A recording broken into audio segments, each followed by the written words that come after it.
നമ്മൾ ഇന്ന് സംസാരിക്കാൻ പോകുന്നത് ഹെഡേക്ക്, തലവേദനയുടെ ടൈപ്സ് എന്തൊക്കെയാണ്, പലതരം തലവേദനകൾ, അതിൻ്റെ കാരണങ്ങൾ.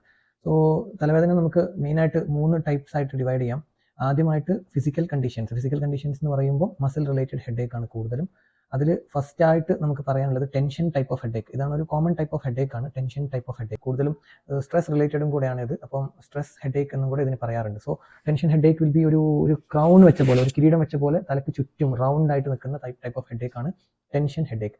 രണ്ടാമത് ഐ സ്ട്രെയിൻ, നമുക്ക് കണ്ണ് കൂടുതലായി സ്ട്രെയിൻ ചെയ്യുക, അതായത് യൂസ് ഓഫ് മൊബൈൽ അത് കൂടുതൽ, അല്ലെങ്കിൽ കമ്പ്യൂട്ടർ യൂസ് കൂടുക.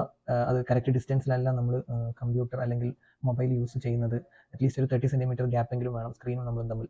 പുവർ പോസ്ചർ, അതായത് നമ്മൾ ഇരിക്കുന്നത് കറക്റ്റ് അല്ല എങ്കിൽ അത് കാരണം ഉണ്ടാകുന്ന നെക്ക് മസിൽസിനും അതുപോലെ തന്നെ ഹെഡ് മസിൽസിലും വരുന്ന ഒരു സ്ട്രെച്ച് ഓർ ടെൻഷൻ കാരണം അങ്ങനെയും ഹെഡേക്ക് വരും. സോ പുവർ പോസ്ചർ ഒരു കാരണമാണ്. നമ്മളിപ്പം കുറേ നേരം ഇരിക്കുന്ന ജോലിയാണ് ചെയ്യുന്നതെങ്കിൽ അത് കാരണം നമുക്ക് ഹെഡേക്ക് വരാം. അപ്പോൾ നമ്മുടെ ഇരുത്തം ശരിയായിരിക്കണം. യൂഷ്വലി നമ്മൾ പറയാറ് spine straight and little, so lumbar കുഷനുള്ള ചെയർ യൂസ് ചെയ്യുന്നത് ബെറ്റർ ആയിരിക്കും. അപ്പോൾ നമ്മൾ ഇരിക്കുന്നത് കറക്റ്റ് പൊസിഷനിലല്ല, നമ്മുടെ ഹെഡ് പോസ്ചർ കറക്റ്റ് അല്ലെങ്കിൽ ഉണ്ടാകുന്ന ഹെഡേക്കാണ് പോസ്ചർ റിലേറ്റഡ് ഹെഡേക്ക്. പിന്നെ ഒരെണ്ണം എന്ന് പറയുന്നത് ഇൻസോംനിയ എന്ന് പറയുമ്പോൾ ഉറക്കക്കുറവ് കാരണം നമുക്ക് ഹെഡേക്ക് ഉണ്ടാകും. അതാണ് വേറൊരു തരം. പിന്നീട് ഹോർമോണൽ ചേഞ്ചസ്, അതായത് മെൻസ്ട്രൽ റിലേറ്റഡ് ഒക്കെ ആയിട്ടുള്ള ഹെഡേക്സ് ആണ് വേറൊരു കാരണം.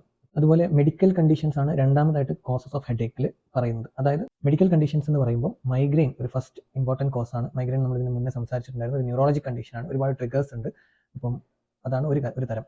രണ്ടാമത് സൈനസൈറ്റിസ് എന്ന് പറയുമ്പോൾ നമ്മുടെ എയർ ഫീൽഡ് സ്പേസസ്, അതായത് സൈനസസ് ഉണ്ട്, അതായത് എത്മോയിഡ്, ഫ്രോണ്ടൽ, മാക്സിലറി ഒക്കെ ആയിട്ടുള്ള സൈനസസ്, ഫേഷ്യൽ ബോണിന്റെ അകത്തുള്ള എയർ ഫീൽഡ് ക്യാവിറ്റീസ് ആണ്. സോ ഈ എയർ സ്പേസസിനകത്ത് ഇൻഫെക്ഷൻസ് വരുമ്പോൾ ഉണ്ടാകുന്ന സൈനസൈറ്റിസ് എന്ന കണ്ടീഷനിൽ ഉണ്ടാകുന്ന ഹെഡേക്ക്, അത് കുറച്ചുകൂടെ ഫ്രോണ്ടൽ ആൻഡ് സൈനസിന് അവിടെ ആയിരിക്കും ഹെഡേക്ക് ഉണ്ടാവുക. പിന്നെ ക്ലസ്റ്റർ ഹെഡേക്ക് ഉണ്ട്. ക്ലസ്റ്റർ ഹെഡേക്ക് കണ്ണിലേക്കാണ് നമുക്ക് ഫോക്കസ്ഡ് ആയിട്ട് ഉണ്ടാവുക. വേറൊരെണ്ണം ഹൈപ്പർ ടെൻഷൻ ആണ്. ഹൈപ്പർ ടെൻഷൻ എന്ന് പറയുമ്പോൾ ഇൻക്രീസ്ഡ് BP, ബ്ലഡ് പ്രഷർ കൂടിയിട്ടുണ്ടാകുന്ന തരം ഹെഡേക്ക്, അതായത് നമുക്ക് തലയിൽ ഒരു ഹെവി ഫീൽ, മോസ്റ്റ്ലി അത് ബാക്കിലോട്ടായിരിക്കാം.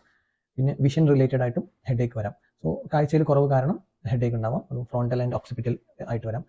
പിന്നെ ഉള്ളത് ഡെന്റൽ കണ്ടീഷൻസ് ആണ്. അത് പല്ലിന് റിലേറ്റഡ് ആയിട്ട് TMJ, ടെമ്പറോമാൻഡിബുലർ ജോയിന്റ്, പല്ല് റിലേറ്റഡ് ആയിട്ടൊക്കെ എന്തെങ്കിലും ഇൻഫെക്ഷൻ കോസസ് ഒക്കെ ഉണ്ടെങ്കിൽ നമുക്ക് ഹെഡേക്ക് വരാം. പിന്നെ ഇൻഫെക്ഷൻസ്, അതായത് mainly viral and bacterial infections, അത് കാരണം നമുക്ക് തലക്ക് എൻസെഫലൈറ്റിസ് ഓർ മെനിഞ്ചൈറ്റിസ്, അത് കാരണം ഉണ്ടാകുന്ന ഹെഡേക്കും മെഡിക്കൽ റിലേറ്റഡ് ആയിട്ട് കണക്കാക്കാം. അതിൻ്റെ കൂടെ ടെമ്പറേച്ചർ ഉണ്ടാകും, ഫീവർ, വോമിറ്റിംഗ്, പിന്നെ ഒരുപാട് ന്യൂറോളജിക് സയൻസും കൂടെ അതിൻ്റെ കൂടെ അക്കമ്പനി ചെയ്യും. അത് കുറച്ചും കൂടെ ഒരു ഡിഫറെൻറ്റ് അസുഖത്തിൻ്റെ കൂടെ വരുന്ന ഹെഡേക്ക് ആയിരിക്കും. പിന്നീടുള്ള വേറൊരു മെയിൻ ഇമ്പോർട്ടൻറ്റ് റീസൺ എന്ന് പറയുന്നത് intracranial space occupying lesion, ICSOL എന്ന് പറയും. അതായത് നമുക്ക് തലക്കകത്ത് വല്ല ട്യൂമർ അല്ലെങ്കിൽ മറ്റെന്തെങ്കിലും ഗ്രോത്ത് ഒക്കെ കാരണം ചിലപ്പം എഡീമ, നമുക്കൊരു സെറിബ്രൽ എഡീമ, ഇൻട്രാക്രേനിയൽ ടെൻഷൻ കൂടുക, അതിൻ്റെ കൂടെ വരുന്ന ഹെഡേക്ക്. ഇത് യൂഷ്വലി നമുക്ക് ബ്ലറിംഗ് ഓഫ് വിഷൻ, ചിലപ്പോൾ നമുക്കൊരു സീഷ്യർ എപ്പിസോഡ്, ഒരു അപസ്മാരം പോലെ വരാം, ചിലപ്പോൾ ഛർദി കൂടെ വരാം, മറ്റ് ന്യൂറോളജി കണ്ടീഷൻസിന്റെ അസോസിയേറ്റഡ് ആയിട്ട് വരാം. പിന്നെ മെയിൻ ആയിട്ടുള്ളത് environmental and life style changes കൊണ്ടുള്ള ഹെഡേക്ക് ആണ്. ഇതിൽ നമ്മൾ പറയുന്നത് ഡീഹൈഡ്രേഷൻ ഒരു കോസ് ആണ്, അതായത് ശരീരത്തിലെ വെള്ളത്തിന്റെ അംശം കുറയുക, അത് കാരണം ഹെഡേക്ക് ഉണ്ടാവാം. പിന്നെ വേണ്ടത്ര ന്യൂട്രീഷൻ ഇല്ല, ന്യൂട്രീഷണൽ ഡെഫിഷ്യൻസി കാരണം ഹെഡേക്ക് വരാം, അതായത് മൈക്രോന്യൂട്രിയൻസ്, വൈറ്റമിൻസ്, ഇതിന്റെയൊക്കെ കുറവ് കാരണം നമുക്ക് ഹെഡേക്ക് സിൻഡ്രോം ആയിട്ട് വരാം. പിന്നെ ഉള്ളത് നോയ്സി അറ്റ്മോസ്ഫിയർ, നമ്മൾ ഭയങ്കര ശബ്ദം കൂടുതലായിട്ടുള്ള ഒരു അറ്റ്മോസ്ഫിയറിൽ ഒരുപാട് നേരം നിൽക്കുക, അതൊക്കെ ഹെഡേക്കിന് കാരണമാകും. പിന്നെ കഫീൻ, കോഫി കൂടുതൽ കഴിക്കുക, അതിനോട് അഡിക്റ്റഡ് ആവുക. ചിലർക്ക് കഫീൻ എടുക്കുമ്പം ഹെഡേക്കിൽ ഒരു ചെറിയ റിലീഫ് വരും, പക്ഷെ അത് ഓവർ ആയി കഴിഞ്ഞാൽ അത് ഹെഡേക്കിനെ സ്റ്റിമുലേറ്റും ചെയ്യും.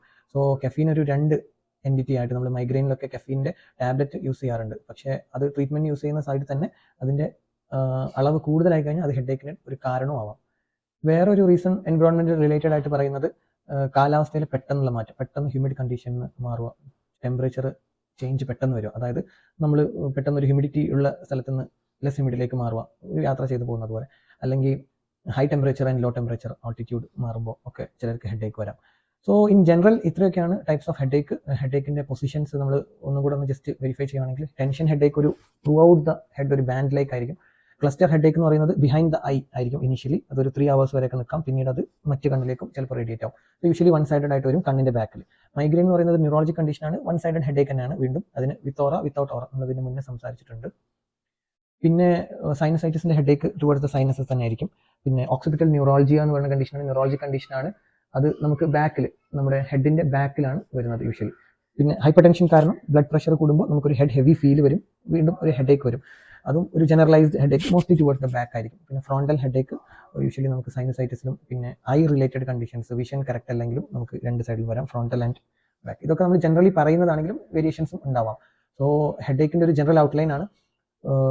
എനിവേ കോമൺ കാരണങ്ങളാണ് ജസ്റ്റ് മെൻഷൻ ചെയ്തത്. So anything long standing headache എപ്പോഴും ഒരു ഡോക്ടറുടെ അഡ്വൈസസ് എടുത്ത് ഇവാലുവേറ്റ് ചെയ്യണം. Okay, thank you for watching and meet you next time.